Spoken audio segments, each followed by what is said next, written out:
Hey, what's up, everybody? I want to welcome you to another episode of the Dreamers Pro Daily Recap, where we give you a recap of all of the hot topics that we covered that day. You can catch them in their long format and also catch it fully streaming for free on Apple Podcasts.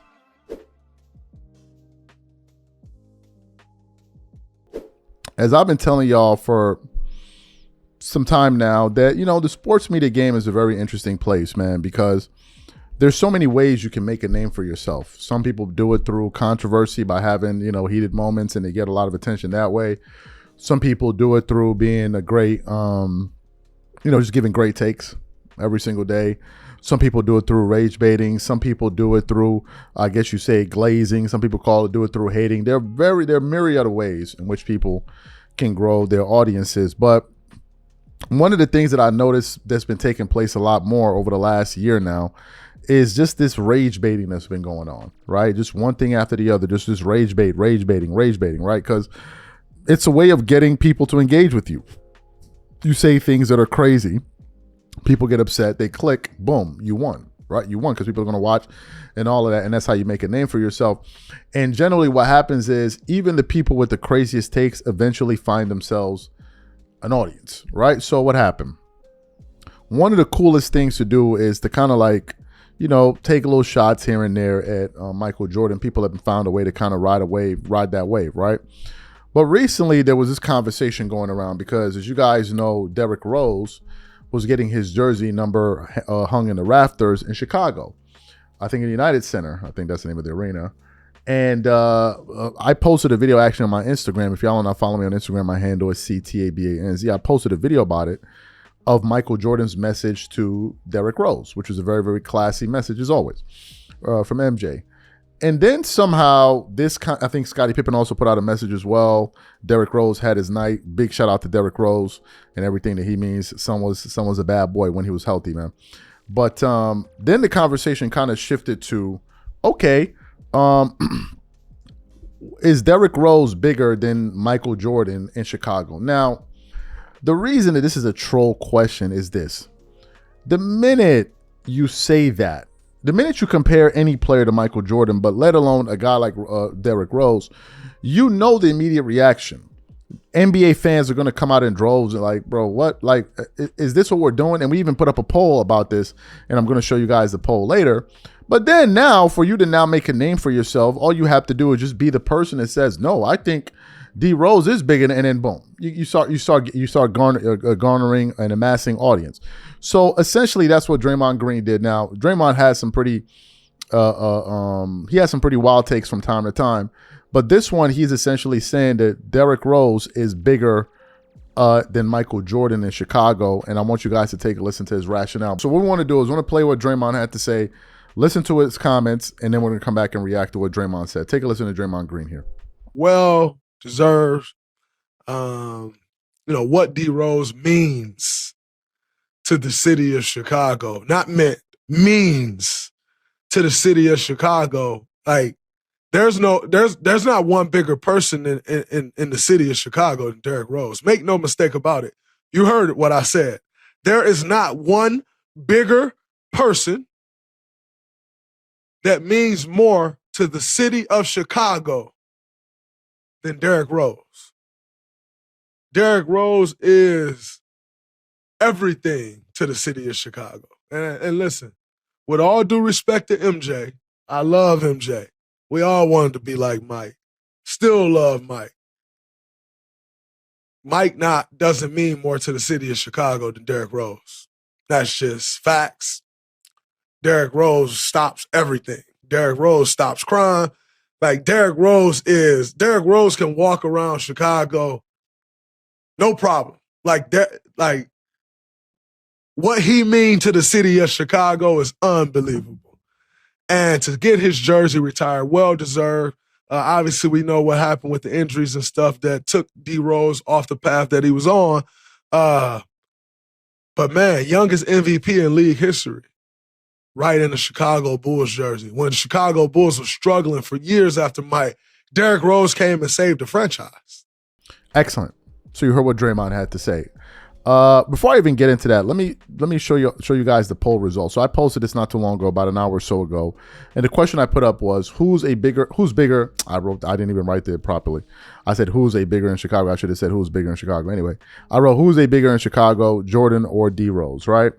Out of the 1,500 voters, 94% of them are saying Michael Jordan to the 6% saying Derrick Rose, right? And people were like, what are we talking about right now? I'm just reading through some of the comments.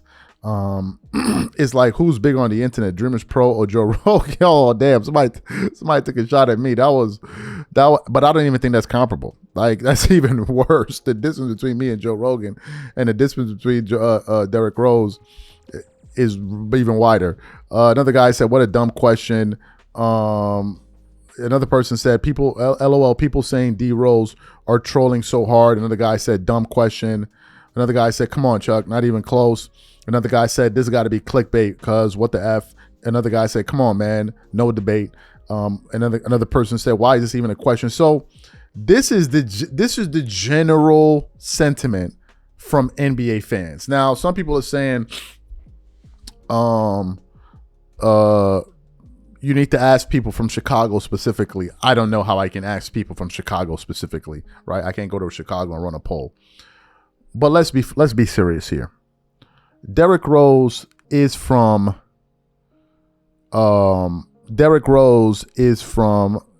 Chicago, right? But that doesn't mean he was bigger than Michael Jordan. If Michael Jordan is this popular today, if his shoes are still selling as much as they do today, I can't even imagine what Jordan must have been like at his peak, number one. Number two, Jordan was doing something that D Rose couldn't do, which was winning championships.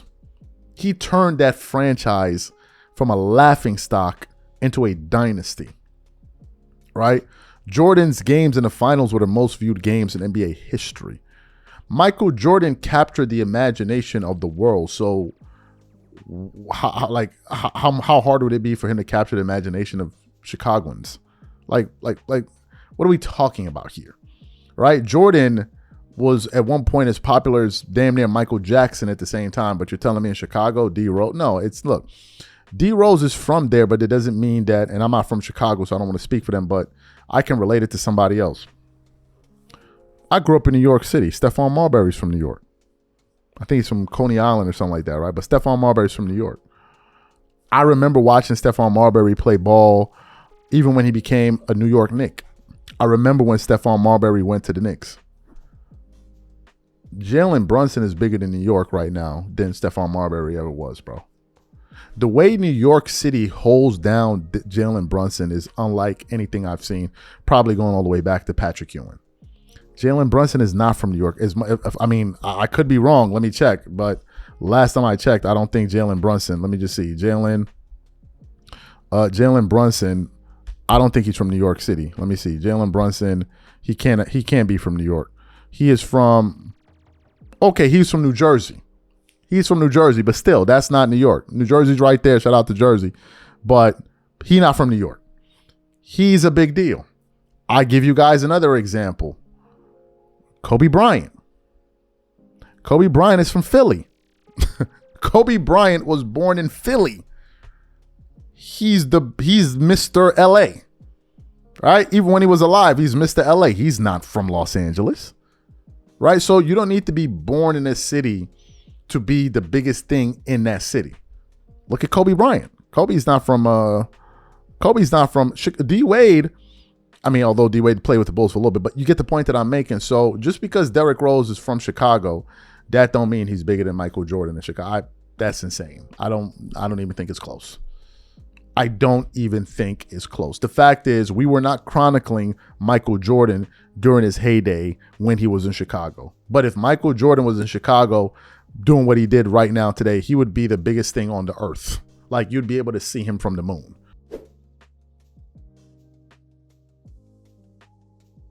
As you guys know, we covered the All-Star ballots returns over the last few weeks now. The first one that was a shocker was LeBron wasn't, in the top lead. I think it was number 9 in votes. Then the second batch came back.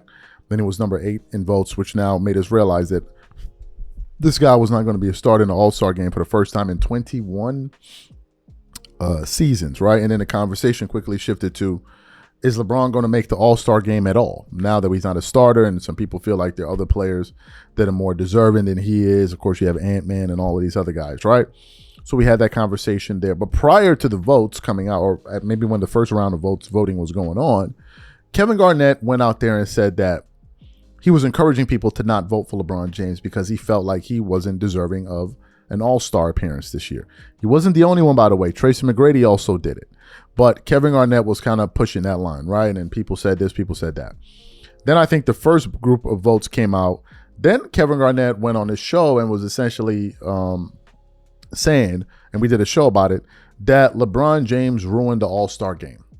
Because the day Kobe Bryant threw down the challenge to him on the floor and he hit his hands on the floor, LeBron James ran away from the challenge, right? And I think all of us remember those moments with Kobe and LeBron in the All-Star games, right? So you have that there. So this topic was then brought up to 7 p.m. in Brooklyn, Carmelo Anthony's show, and they brought it up. Now, y'all know Carmelo Anthony and LeBron James is cool, right? That's his man.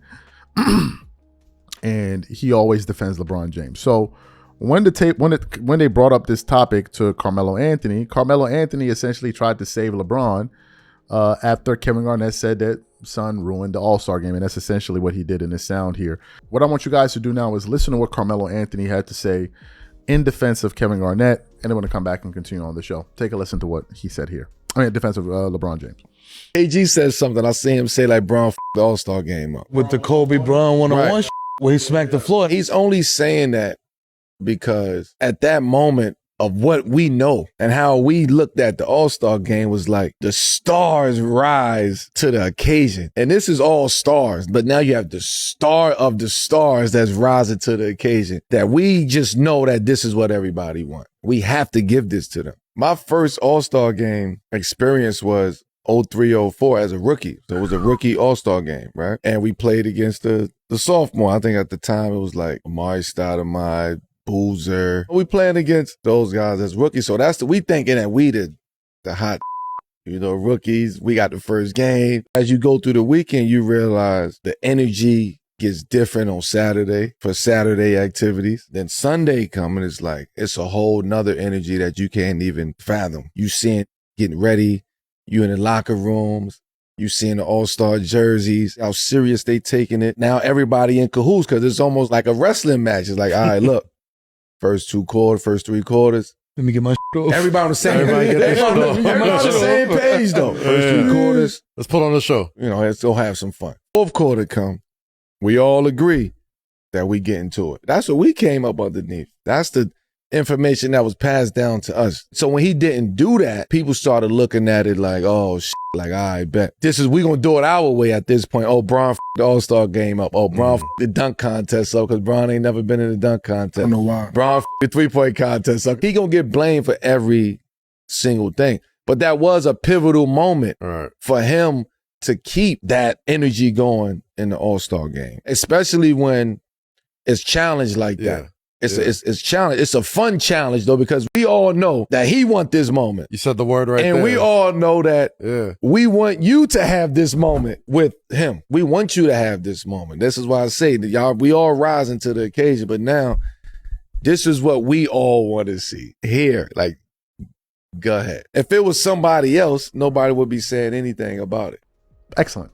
So you heard what he had to say. What are my thoughts about this? Look, Melo is cool with LeBron James, right? So obviously he's going to defend his friend. Now, there was an episode not too long ago, Stephen A. Smith, I remember. Yes. Some people got upset with the Carmelo Anthony because he let Stephen A. Smith come on his show and say whatever he said about LeBron James. And people like, why did Carmelo allow him to do that? Aren't you his friend? You should have cut him off and blah, blah, blah, blah, blah. So people were a bit upset with Carmelo over that, right? But in this case, I think what Melo's doing is defending LeBron. That's what he's doing. Because when that happened, for those of you who remember, Melo was standing right there. And Melo looked at LeBron like, bro, what are you doing? Right? He was right there. He was in the game. what happened was, I think, I forgot what team Melo was on. Was he on LeBron's? I don't remember. But anyway, what happened was Kobe was guarding LeBron. LeBron threw away the ball 2 times, like to get it out of his hand. And what happened was, I think he was trying to get it to D Wade. He was trying to get it to D Wade, and I think Melo was on Kobe's team. The 3 of them literally turned and looked and approached LeBron. It was Kobe, D Wade, Melo. All walked up to LeBron like, bro, what the F are you doing? And LeBron was embarrassed in that moment. The entire arena was like, what did this guy just do? He was embarrassed because he didn't keep the mano a mano thing alive. This is an all-star game, man. You're looking at the best players in the world playing in an exhibition game. And in that fourth quarter, guys want to win. Competitive juices are flowing. This ain't the time to make the right play. So what has happened over the years is these moments of where LeBron passed the ball because he didn't want to shoot it or shied away from the free throw line, they found a way to rebrand it as making the right play. All right, over time. We all know what it was. Someone was running from the ball, like period in the story, right? But now they found a way to turn those moments into, oh, he's just trying to make the right play. He was just trying to make the right play. When in reality, that's not the case, bro. You got Kobe Bryant in front of you. You're supposed to be an alpha basketball player. You got another one calling you out. You're supposed to give it to him. Y'all supposed to clear out the way. Let me show you what I got. That's what you're supposed to do as a competitor. This is the all-star game. What are you talking about? And that's why Kobe, when LeBron said to him, I was trying to hit D Wade, Kobe said, F him. Kobe was like, F him. He literally did this. He said, F him. What do you mean I'm trying to hit him? Ain't you supposed to be better than him? So why are you trying to get him the ball? Like, they couldn't understand what they were seeing. None of the fans could.